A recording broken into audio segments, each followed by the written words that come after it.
All right, hey everybody, Kent Woodyard with another episode of the Nurtured Church podcast, a special episode as we are live here at PushPay World Headquarters in Redmond, Washington. What's up? Wow. We are here with all of Team PushPay. It's a Thursday afternoon and we're doing our weekly stand-up, our all-hands meeting where the whole company comes together and we celebrate wins, get updates, and honor and recognize some people who have done amazing things and celebrate our churches. And today, we are privileged to have Miss Jenni Catron here with us today. And we decided we would sit down with her and record a podcast. And so fun. Thanks for having me. This Thanks is great. For being here. First ever live podcast. Like, no First pressure, one. Right? This could go terribly wrong in so many ways. And it'll be all my fault. So we'll have to insert a laugh track as the jokes bomb, you know. Usually I'm just sitting by myself in one of our meeting rooms just cracking myself up. But now it's for all of you as well. So thanks for being here. So great. So really excited to have you here, Jenni. By way of you. introduction, I thought I might just read kind of the professional life story of sorts you have on your website, just to kind of introduce our conversation today. Sounds good. So, Jenni Catron, she walked at 7.5 months old. I've already used that to shame my 15-month-old, who's walking poorly. She declared her dream job at the age of 13. She landed her dream job at 20. Traveled the world throughout her 20s as brand manager for some leading artists in Christian music, published 3 books in her 30s. I'm already well behind the pace here. As a founding member and executive director of Crosspoint Church in Nashville, Tennessee, she led the staff through the transitions associated with growing from 500 to more than 6,000 in attendance and led the expansion from 1 to 5 locations. Then served for 2 years on staff at Menlo Church in Menlo Park, California as executive pastor. Has been recognized by Outreach Magazine as one of the 30 emerging influencers reshaping church leadership. And currently, as founder and CEO of Foresight Group, she speaks at conferences and consults with churches nationwide, seeking to help others develop their leadership gifts and lead confidently in the different spheres of influence God has granted them. Yeah. So I guess my first question is... Can you tell them an Enneagram 3? Yeah. My first question was, are you tired? Right, yes. Yeah, exactly. Yeah.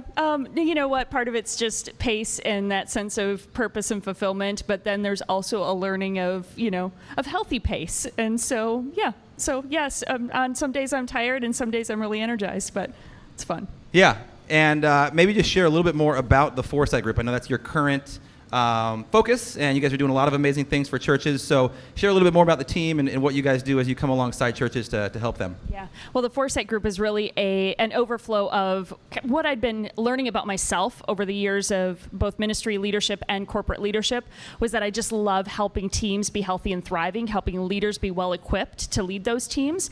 And I don't know about you, you guys have an amazing culture. I've had just the day to spend here at the PushPay offices, and it's so fun to see the distinctive culture of this place, the fun you have together, and but that's kind of rare, right? Like, we've all probably had experiences where we worked in teams with not so great leaders and not so great sense of culture, and unfortunately that's the norm. Places like PushPay are a little bit of the exception as far as like great environments with people we love working with and having fun doing hard stuff, right? You guys work hard, but getting to do it with people you really love and enjoy is a real gift.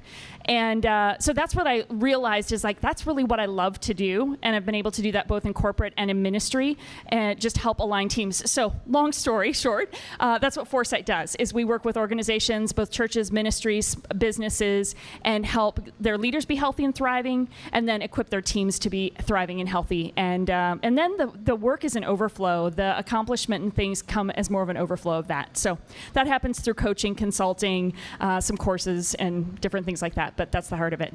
Yeah, you said an interesting thing there about how most people, if we just look broadly, don't work at companies with thriving, healthy cultures, inspirational leaders, things like that. Hopefully, all of us here at PushPay would say that we do. But for anyone listening to this podcast, maybe we just linger there for a little bit.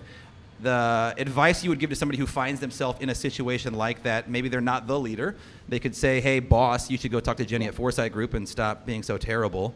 But other things they can do to thrive, or is it just a cut and run if that's where you find yourself? I think the first place to start is like, okay, how can I grow myself as a leader? So yes, maybe I'm likely someplace in like middle management and I don't have complete control over the organization. I can't be pulling the strings that would help us do this with the whole team.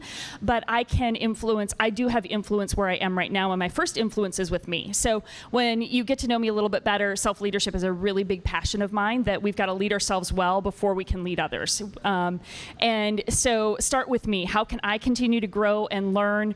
How can I grow in my self-awareness? And that's a huge first step, because there's probably some things you'll learn about yourself that you realize, oh, actually, I'm a contributor to the culture as well. And so if the culture's not great, I'm a piece of that picture. Not maybe, I maybe don't have a ton of leverage, but I'm a piece of the picture.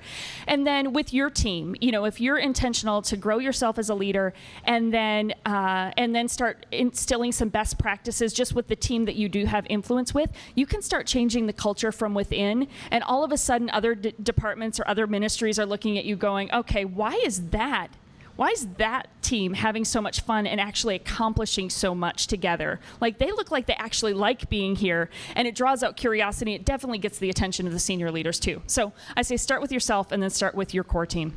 Yeah, no, that's a great call out. I think it's easy to forget sometimes how integral we all are in shaping the culture of the teams that we're on. And if you're not the leader, it's easy to just throw blame at them, say, hey, you could have built something better here, but now I'm just a part of it. Yeah. Instead of taking some of that ownership. Yeah, everybody contributes to culture. And so when you kind of can take some ownership in that, it helps change it a bit. Yeah. So leadership, obviously, a passion of yours and what you're focusing your life around right now. Who's the best leader you've ever worked for? I've been really privileged to work for some great leaders, but one of the ones that stands out to me, so I worked in the Christian music business in Nashville. I worked for a company called Forefront Records. So we were at the 90s heyday of Christian music, like early DC 2000s. Talk, right? DC Talk. Come yeah, on. I mean, come on, right? Some of you are with me.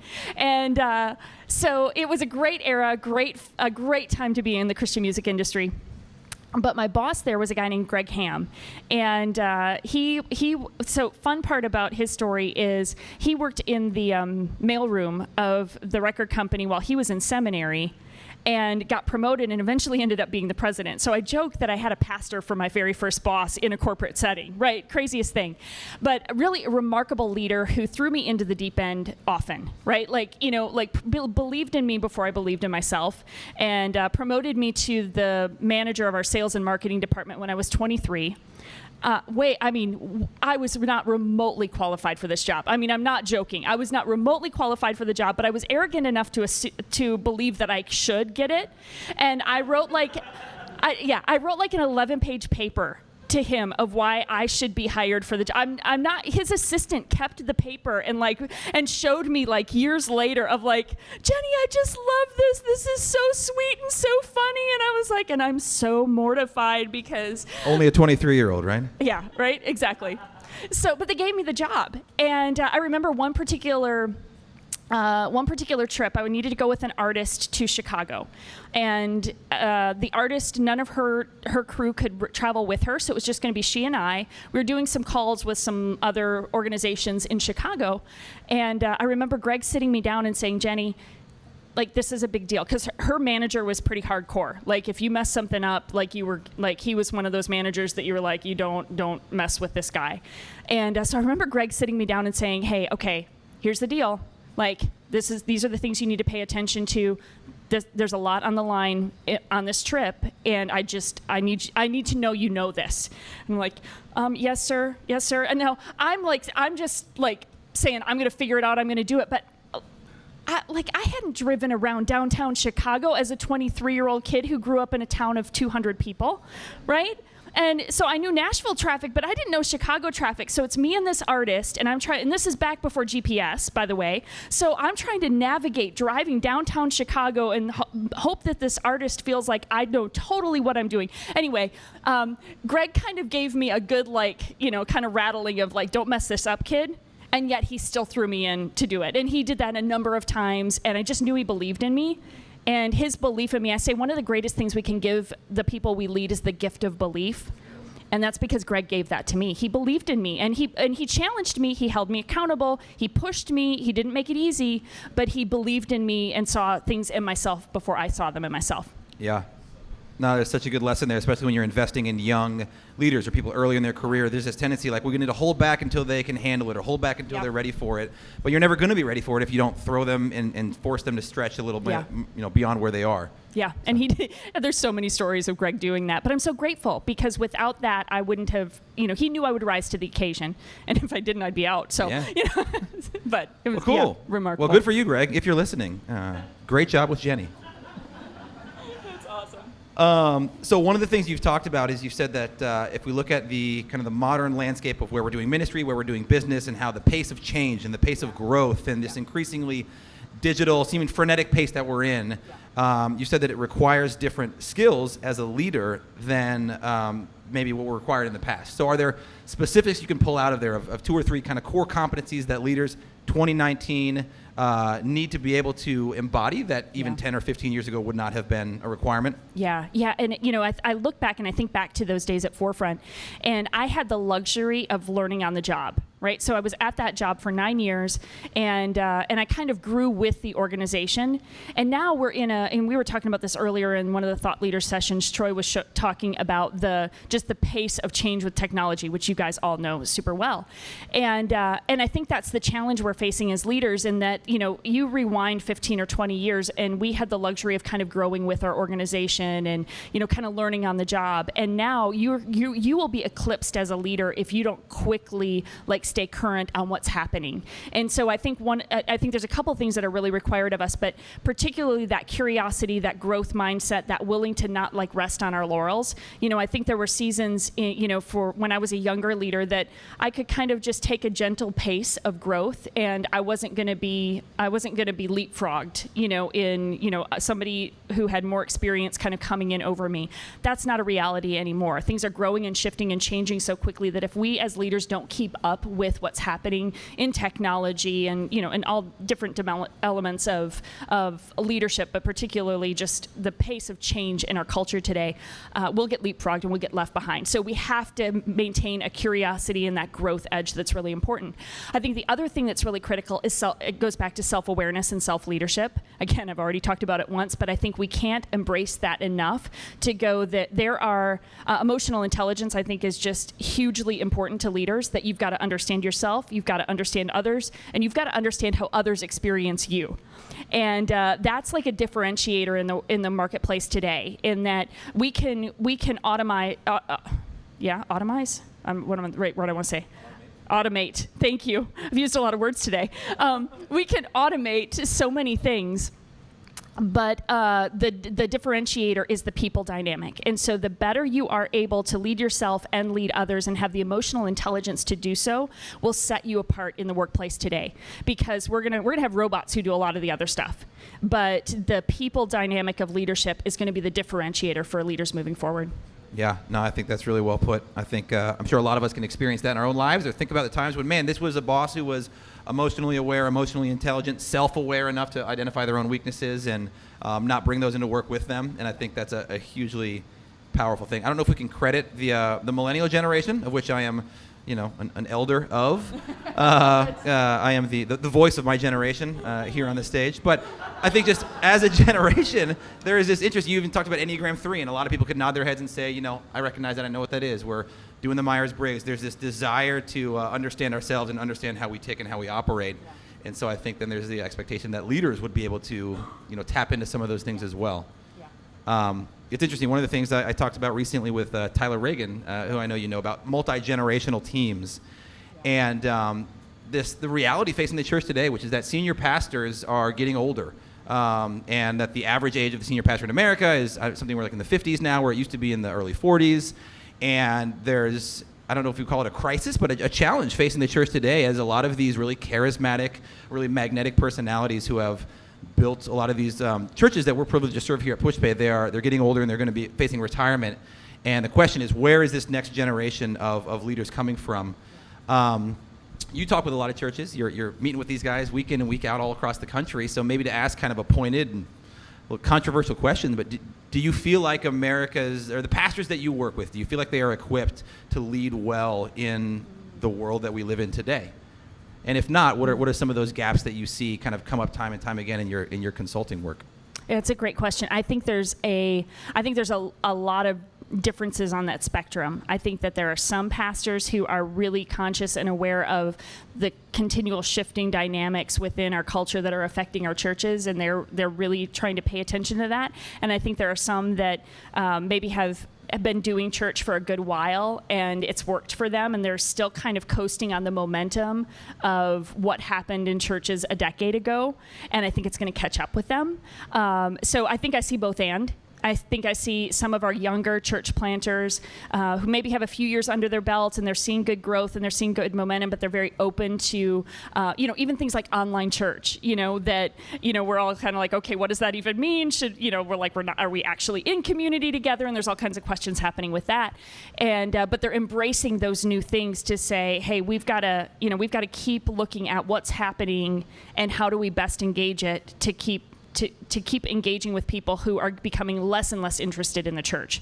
And then I think there's a lot of a lot of the churches that we watch, churches I love deeply, that maybe for the last 15, 20 years have been doing remarkable things, and they're still seeing growth and they're still seeing momentum. And I think there's a tendency, and I can't blanket everybody with this, but I think there could be a potential to assume, we've figured it out, we know how to do it. Okay, so let me speak from experience on it a little bit. When I was at the church in Nashville, we were a church plant. My husband and I were there from the very beginning. We helped launch it. We helped start it. I came on staff a couple years in. We were just growth trajectory all the way, right? Top of the fastest growing churches list and all that stuff. And there was I didn't realize this till I left, but there was a subtlety in our attitude where we had kind of figured we'd cracked the code on how to do church today, right? That we had figured out how to actually grow a church, and we had the formula on it. And after I left there, I went to another church, very different experience, and saw that church was also being quite effective. And then now in the work that I do, I'm with churches all over the country, all denominations of churches, all different parts of cities and small towns and the whole deal. And you realize that none of us have cracked the code on how to do church. A lot of us have figured out how to do church well, but I think there's an arrogance that can creep in when we have success. And I don't think it's intentional. I think it's a drift, but that's maybe what I fear for some of our leaders in this season is the momentum that we've had gives us a sense of we know how to do it, and I think it will catch us off guard, and that's probably what I fear. And I'm not even sure if I answered your question directly, but that's what I got. I think you nailed it at the end, and I think that you're kind of touching on things that we can relate to in some way. I think here at PushPay, and we see this a lot in innovative technological companies where you see this growth and it becomes this kind of self-fulfilling prophecy where it's like, if we didn't know what we were doing, we wouldn't have we succeeded, so therefore we must know what we're doing, so we're good. And that's how you see some of these tech companies that get a little stale, or they get totally slowed down, they get lapped, and they get passed up by some of the new hungry upstarts. And I think churches, there's certainly that chance for that to happen as well. For sure. And it's a tension to manage, right? It's like you do need to keep doing the thing that has allowed you to experience growth and reach your community in the way that you've been reaching it. And yet, if you're not open to continuing to try new things or listen to new voices, kind of back to that curiosity and growth mindset factor, that make sure that's a part of your culture. It's in there somewhere. Absolutely. To transition, because you mentioned the two churches that you were at, I'd love to just kind of talk a little bit more specifically about your experiences there on staff. First at Crosspoint and at Menlo Park Church, two very different experiences. And so maybe at Crosspoint, we'll start there first. As you mentioned, church plant, you guys came on very early, went from 500 to 6,000 in just a short period of time. So share a little bit about, just as a leader, being on that journey, what was required of you at 6,000 that wasn't at 5, and how you grew through that experience. I often joke that, my title was the same the whole time, executive director, but every 6 months I think the actual job description changed because we were constantly growing, right? I was like, well, I think I'm executive director still, but today that means this. And so it was, I felt like I was constantly just on my toes trying to be aware of, okay, what do I need to grow? What does my team need to grow? How do we react and respond to what's happening to us? And it was everything from managing team dynamics and hiring and culture set setting and, all that fun stuff, to we're out of space and we've got to build new facilities. I've never built a facility, but here I go. I've got to figure out how to hire an architect and, figure out how to borrow the money to, so it was all of that. It was the whole scope. And so I think my personality clearly enjoys doing things prematurely. And so I just jumped into it. I mean, again, I think just naive enough to go, I'll figure it out. I'll figure this out and we'll make it happen. And so that was kind of the posture for me at Crosspoint. The whole journey was just, okay, what's next? What do I do now? Like, how do I tackle this problem? And it kept me on my toes, and I think it kept me just learning and growing, and our whole team for that matter. And so that was really the posture at Crosspoint, was that just we have not arrived. Like, there was always this sense of there's more we need to do. We need to keep being intentional. One of the things we talked about a lot there was protecting momentum. That it was our job as leaders to protect momentum, and because it's painful when you lose momentum. If you've ever experienced this organizationally, and you guys probably have not, because PushPay has been just skyrocketed, but so protecting that momentum and recognizing that it's possible that you might not always have that momentum. And so when you do, you are stewards of it. Like, you are stewards of this influence that you have for this season. For whatever reason, you've got this, there's momentum, there are people engaged, there's opportunity, there's growth. And so we've got to be stewards of that. And so that's what I remember most from that era, was just that sense of, God has entrusted this to me. I've got to be responsible and steward this well. Yeah. And so that was the big characterization there. Yeah, I could see some heads nodding in the crowd for people who have been at PushPay for a while, and knowing that every 6 months something new, and just being there through some of those seasons where you were employee number 10, and all of a sudden you're, there's 300 people hired after you, so now you're, well, and and there's a lot going on with that too, because all of a sudden I can't know everything that's happening in the organization. And I remember going through this with my team, and then going through it with, some of our, going through it personally and then with my team. And the realization that, there was a day when we all sat around one conference table and everybody knew everything. And as we grew, that was no longer realistic or reasonable. That we all needed to have the right information to be able to do our job and to do our role. And I remember I was talking about this with a leader that I'm coaching, and there was something that happened in the organization that they didn't even know about, like a meeting that was happening about something that was relatively important to that senior leader, but their team was kind of moving it forward without them. And it stopped. This particular leader kind of stopped and was a little you could tell he was a little rattled. He was like, should that have happened without me knowing? Like, is that okay? And I actually paused and I said, that's okay, right? Like, actually, the fact that your team are moving this forward is huge, and you need to be celebrating that, not pulling that back in. And his tendency was, and the reason why I could coach him on this is because I've done it a zillion times, but I said, you need to celebrate that. Okay, I get it that maybe that rattled you, that you didn't know what was happening, but that actually means they feel entrusted, they feel empowered. Now, you might want to go check and just make sure that they know to provide you an update, right? Because there was a level of info that would have been appropriate for him to know in that particular case. But I said, that's actually a win, that your team aren't waiting for you to direct every step, but they're taking initiative and they're moving it forward without you, because you can't grow unless you're getting out of the weeds and you're getting out of that minutia. It's super hard, especially if you've been part of the team from the very beginning and you were in the thick of it all. Yeah. So. No, that's well said. Well, and then, so that was the first experience, transitioning then to a very different kind of experience at Menlo Church, where it's 150 years old? Yeah, maybe 147 right now, I'm thinking. So a very established, stately church in the Bay Area, established team. And so you kind of come in there as executive pastor to not building a team and leading it, but now stepping into an existing culture, existing dynamics, existing power, politics even. Talk about navigating that and how that differed from the Crosspoint experience. It was a bit different. It was a great experience for me, but I will say it was probably one of the biggest learning curves for me as a leader, because I did recognize, I had 12 years of history in the Crosspoint culture, and so my voice carried a lot of weight. It was very powerful in the culture. And I was recruited to Menlo because of my resume. People really respected the work that I had done and, wanted me to come and bring that gift set to that culture.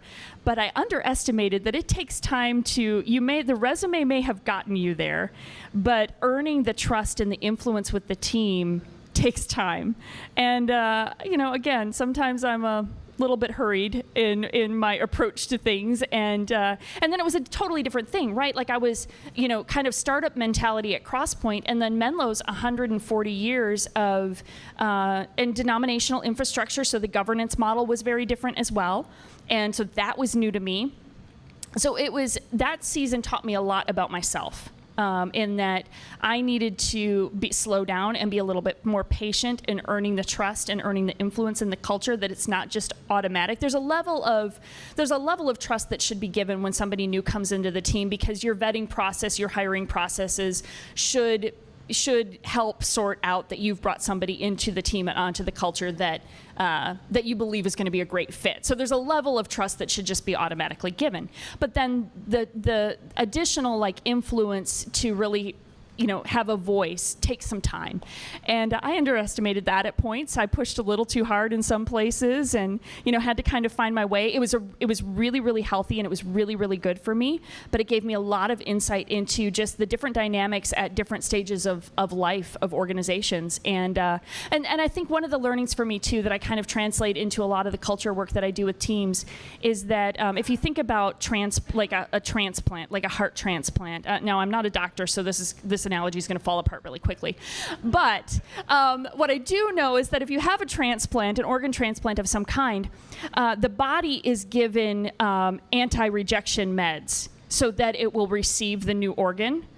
And so for leaders of organizations, we've got to make sure we're doing both and. Like we're helping prep the new person to understand the culture and the new body that they've been put into.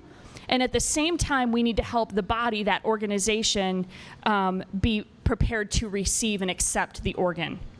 And so that speaks to a lot of the work that we do, because I think one of the things that in hindsight maybe we didn't do as well was make sure that the culture was willing to receive a different type of leader who would bring a little bit different perspective to things. So huge learning opportunity, great experience, absolutely loved having the privilege of serving there for a couple of years, and just gave me better perspective on the complexity of organizations and churches. Well, and it transitions so nicely to the work you're doing, having, working with established churches, young churches, growing churches, kind of, plateauing churches. It gives you that experience. Yeah, and there's beauty in all of it, and but being able to help kind of assess and diagnose. It's given me a lot more compassion probably for the different stages churches find themselves in. Yeah.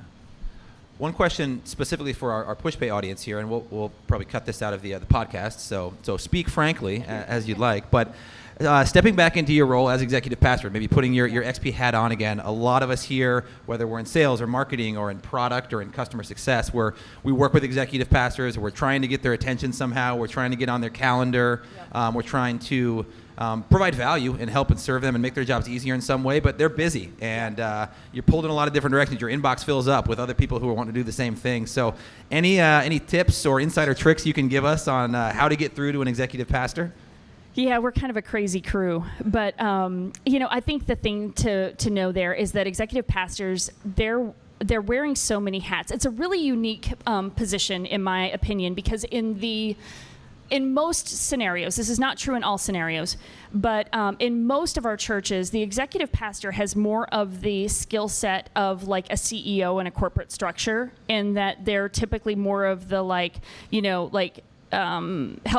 help oversee and implement the whole organization. They have an eye on all of the systems and processes and things that are going on within an organization, and but they sit in a second chair seat, and so they, their capabilities as a leader are pretty remarkable, and they're pretty diverse, and so they're wearing a lot of hats that get pretty complex, and they're juggling a lot of things. So yes, their time is insane. I think the best thing I would say to you guys is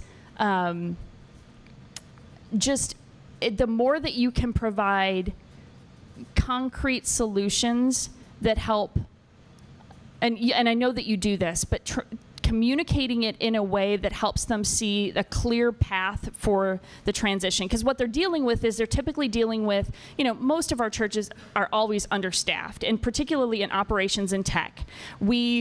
And we as exec pastors might see the need, but sometimes that can be very hard to sell to our senior pastor or our elders, because our elders and our senior pastor are thinking more ministry minded, and systems kind of take a secondary seat to it.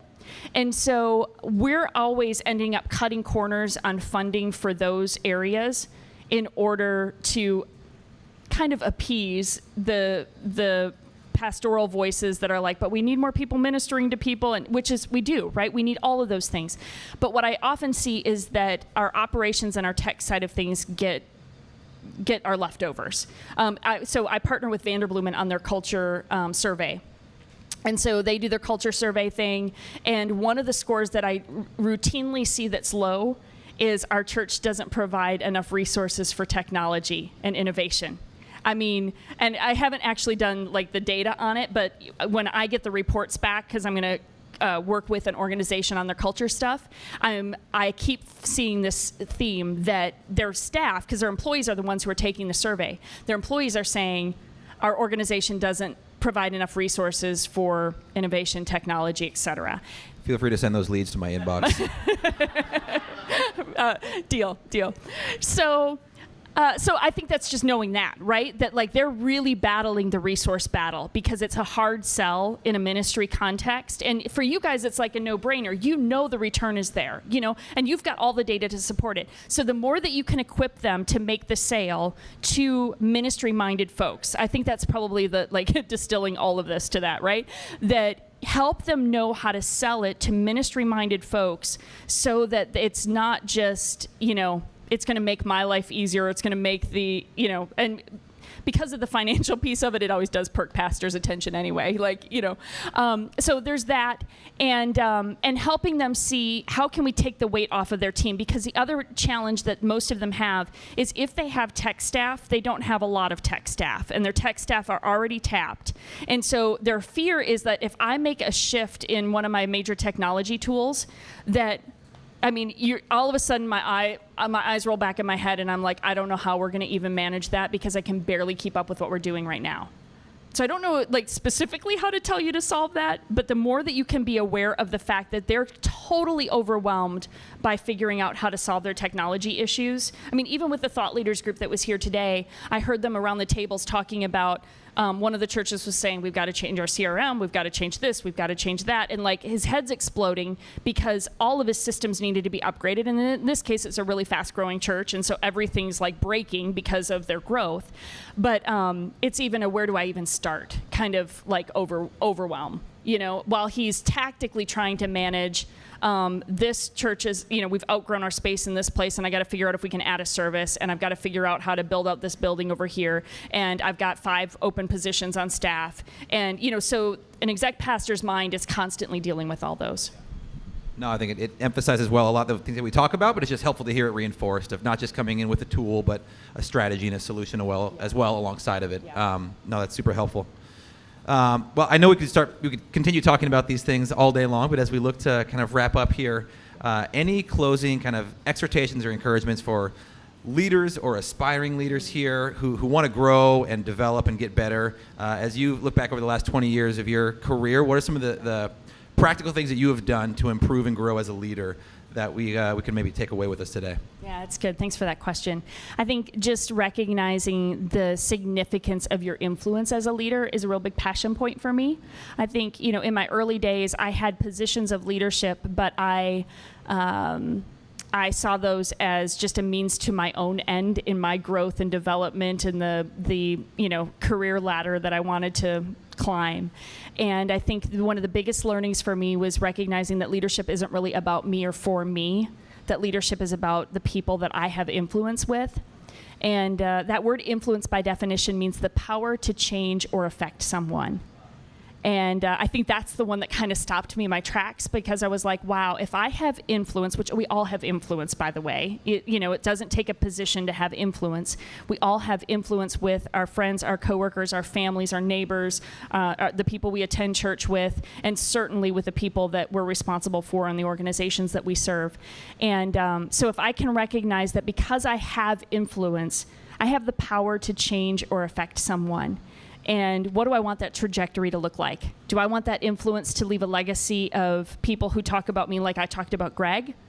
Or do I want that legacy to be one where people are like, I hated working for her. She was awful, and so I think just the awareness of that. I think we, sometimes we're just so busy doing that we miss the influence that we have and the weight of that influence. I say leadership is sacred work because we do get to change and affect the lives of others. And so just being faithful to steward that well. Yeah, no, we can end on that. That's powerful. So, Jenni, thank you again for being here today. Let's give it up for Jenni. Thanks, guys.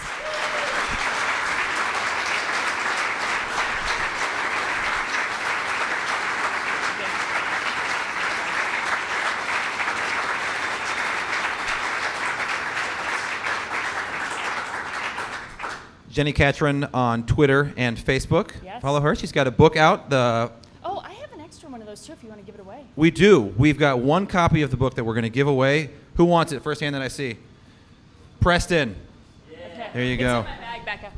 Yeah. So, and what's the name of it again? It's Four-Dimensional The Four Leadership. Dimensions of Extraordinary Leadership, and I look at leadership through the lens of the Great Commandment. So if we're supposed to love God and love others with heart, soul, mind, and strength, how do we do that from a leadership perspective? So congrats.